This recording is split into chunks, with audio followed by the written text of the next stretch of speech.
ကဲအားလုံးပဲမင်္ဂလာပါခင်ဗျာအောင်စိတူတီ channel မှာပြန်လည်ကြိုဆိုလိုက်ပါတယ်ကဲဒီနေ့ကျွန်တော်ရဲ့ချင်းမိတ်ဆွေများအားလုံးအတွက်အဖွင့်နေမနေ့အတွက်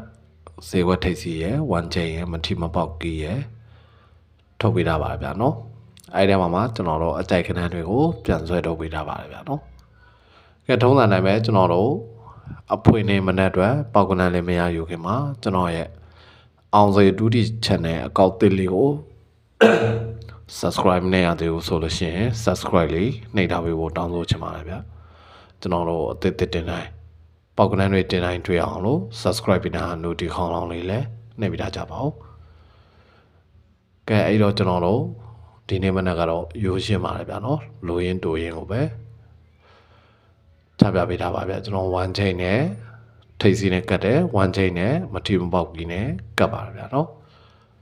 အဲ့တော့ထုံးစံနိုင်ပဲကျွန်တော်စုစုပေါင်း10ခွက်ထုတ်ပေးထားပါတယ်အကြိုက်ချင်းတို့ရင်ကစားပါအကြိုက်ချင်းမတို့ရင်ကြော်သွားပါဗျာနော်ကဲကျွန်တော်ဒီနေ့မှာညနေကျွန်တော်အလုပ်ကိစ္စလေးရှိလို့ကျွန်တော်မတင်ဖြစ်ဖို့များပါတယ်ဗျာနော်အဲ့ဒါကြောင့်မလို့